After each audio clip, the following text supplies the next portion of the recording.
बहुत बहुत धन्यवाद। दिल्ली को एक आशीर्वाद लगातार मिल रहा है, वो है आयुष्मान भव। लगातार हेल्थ के सेक्टर में एक के बाद एक फैसिलिटीज़ का जुड़ा जाना, मैं समझती हूँ कि दिल्ली को आरोग्य रखने में, आयुष्मान रखने में लगातार काम कर रहा है। बहुत बधाई देती हूँ अपने स्वास्थ्य विभाग को, आदरणीय स्वास्थ्य मंत्री पंकज सिंह जी को, हमारे चीफ सेक्रेटरी धर्मेंद्र जी को, सभी अधिकारियों को जो लगातार दिन रात मेहनत कर रहे हैं और दिल्ली को सक्षम बनाने के लिए हेल्थ के इंफ्रास्ट्रक्चर को लगातार मजबूत कर रहे हैं। एक महीना पहले 34 आयुष्मान केंद्रों का उद्घाटन हुआ। आज फिर हम 34 नए आयुष्मान आरोग्य मंदिरों का उद्घाटन करने के लिए यहाँ खड़े हैं। आपने लगातार स्लाइड देखी, बुराड़ी में, तिमारपुर में, सदर बाजार विधानसभा, मटिया महल, करोल बाग, कुंडली, पड़पड़गंज, लक्ष्मी नगर, पड़पड़गंज में एक और, राजेंद्र नगर, हरिनगर, बादली, रिठाला, मुंडका, सुल्तानपुर माजरा, मंगोलपुरी, वजीरपुर, गांधीनगर, शादरा, सीमापुरी, सीलमपुर, मालवीय नगर, मेहरौली, अंबेडकर नगर, कालकाजी, नजफगढ़, बिजवासन, मटियाला, नांगलोई जाट, शुकुर बस्ती, पटेल नगर, हरिनगर, घोंडा 1, घोंडा 2, ये 34 आरोग्य मंदिरों का आज हमने यहाँ से डिजिटल उद्घाटन किया है और इसके बाद हमारे माननीय विधायक अपने अपने क्षेत्रों में इसका जनता को समर्पित करने का कार्यक्रम करेंगे। ढेर सारी बधाई। एक सरकार थी आज से 5 महीने पहले, जिसका फार्मूला था काम करो ना करो, काम की फिक्र करो, और फिक्र करो ना करो, फिक्र का जिक्र करो। तो जिक्र वाली सरकार जो ये दिखाती थी कि हमें कितनी चिंता है, हमें कितना दर्द है दिल्ली के लिए, उस दर्द की सारी पोथियां भी हमने देखी कि आज दिल्ली में 1000 लोगों पे एक बेड भी हॉस्पिटल में उपलब्ध नहीं है, ट्रॉमा सेंटर उपलब्ध नहीं है, आईसीयू बेड उपलब्ध नहीं है। मात्र 5 महीने में इस दिशा में लगातार आगे बढ़ने का काम आपकी अपनी इस भाजपा सरकार ने किया है। इसके लिए मैं आपको बधाई देती हूं। जिस तरीके से पढ़ी लिखी सरकार के कार्यकाल में क्लर्क कलम घिसता रहता था, उस सारी परिपाटी को तोड़ के, उन सारी लीकेजेस को बंद करके हमने अपने पूरे सिस्टम को डिजिटलाइज किया है और ये वो हेल्थ इंफ्रास्ट्रक्चर है जो अब पूरे तरीके से धीरे धीरे करके डिजिटल युग में प्रवेश कर रहा है। आईटी बेस्ड हेल्थ सिस्टम जिसको हम लेकर के आ रहे हैं।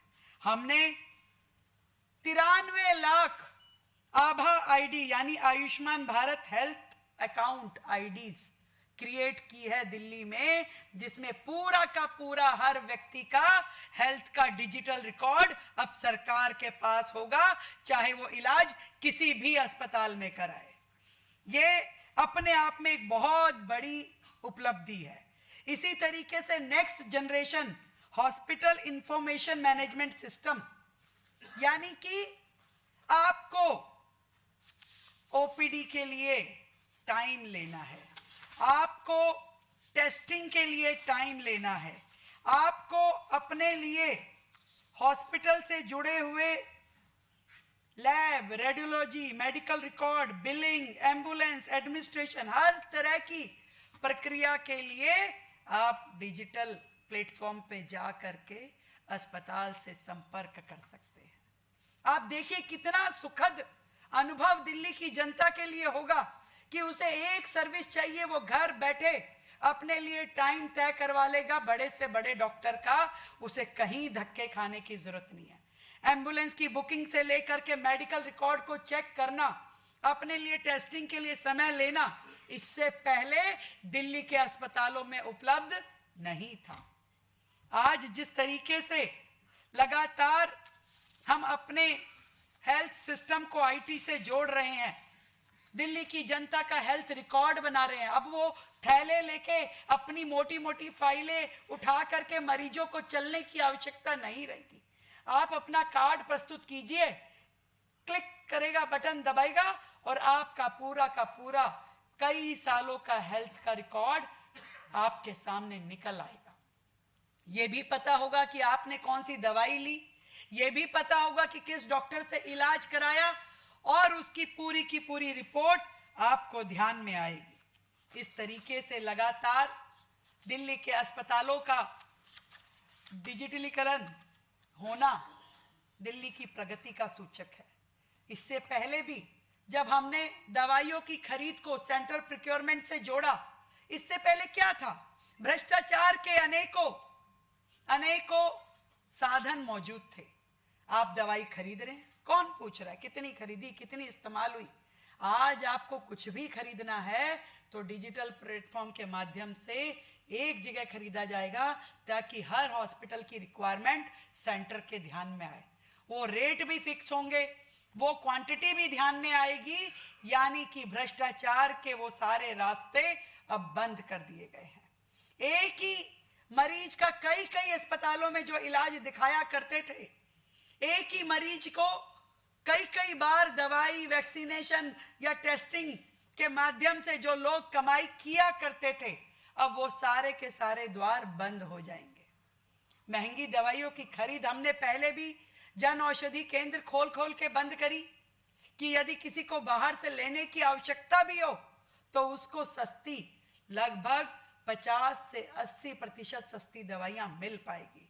पहले हमने 17 जन औषधि केंद्र खोले थे और आज भी 8 जन औषधि केंद्र खोले गए हैं। वो सरकार दिल्ली की जिसमें पिछले 10 सालों में एक व्यक्ति को भी परमानेंट नौकरी नहीं दी गई, उस दिल्ली को हमने गत माह 1350 नर्सिस परमानेंट जॉब के माध्यम से उनको हमने अपॉइंटमेंट लेटर दिए।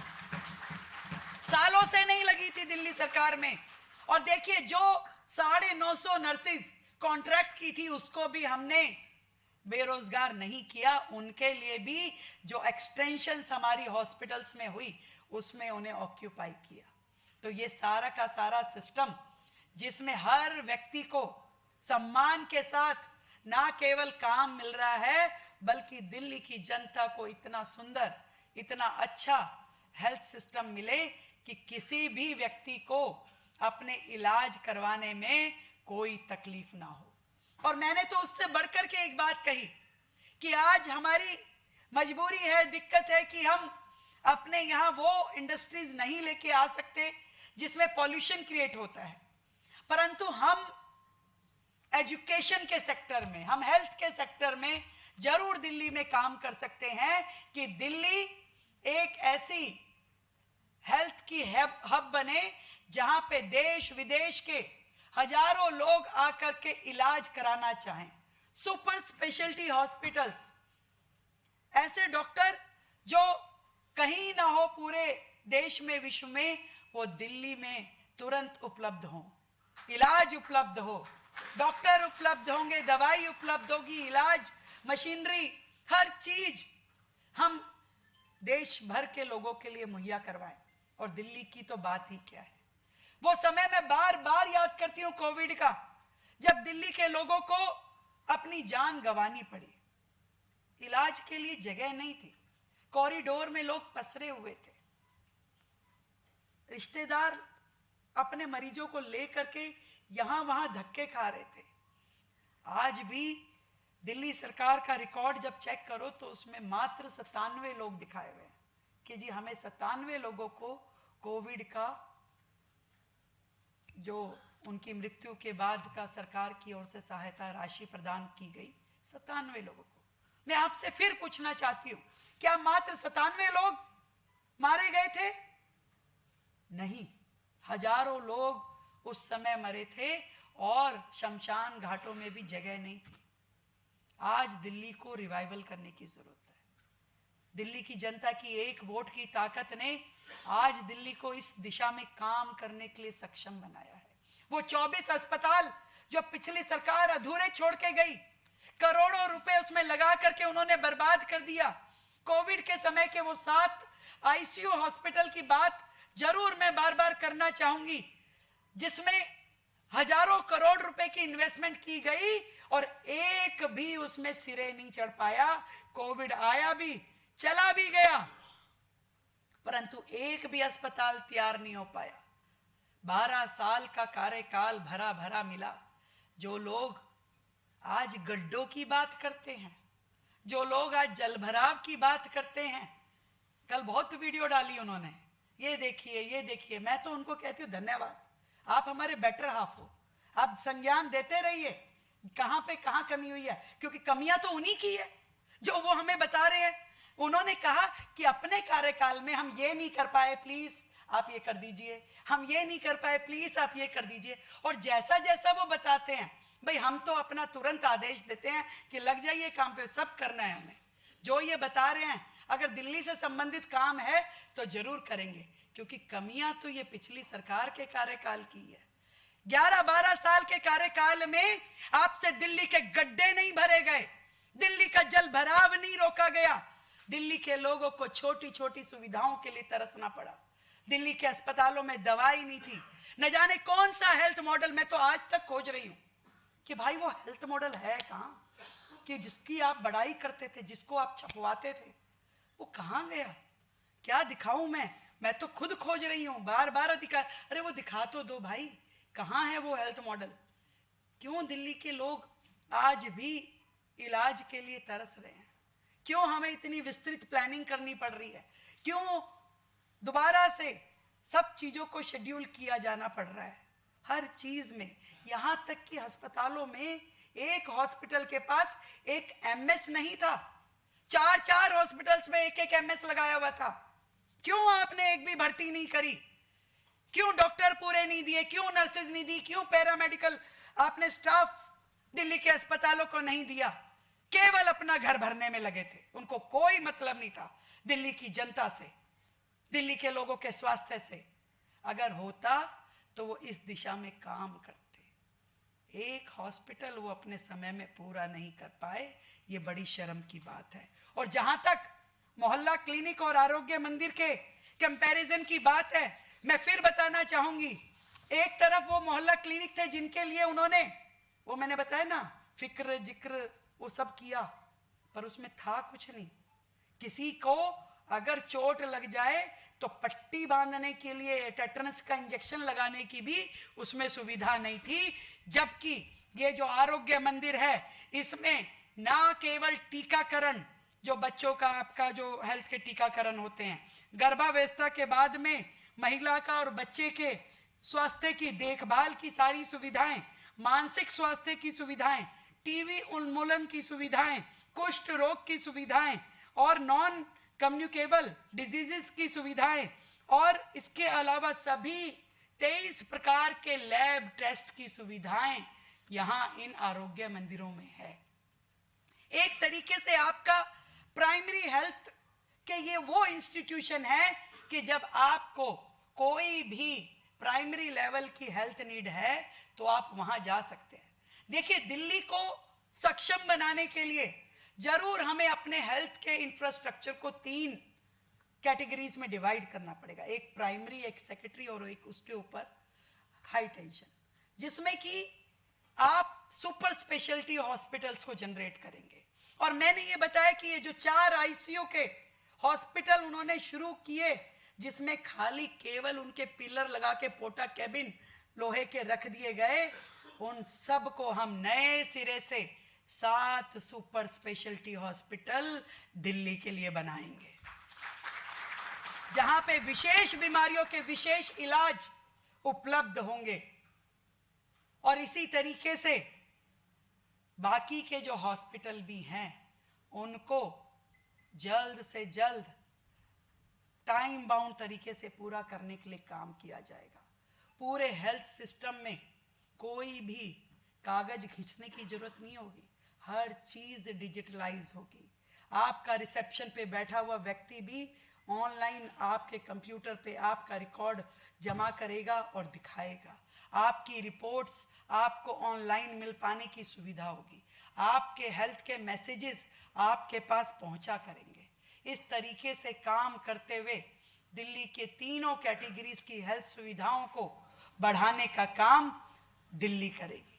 मैं आज दिल्ली को फिर से ढेरों बधाई देती हूं कि आपका जो हक है, जो दिल्ली का हक है, जो उनको मिलना ही चाहिए, देश की राजधानी की जनता के लिए जो जो काम होने ही चाहिए, लगातार उन कामों को करने की दिशा में आपके द्वारा चुनी गई दिल्ली सरकार ये काम कर रही है, लगातार कर रही है और पूरी मेहनत के साथ कर रही है।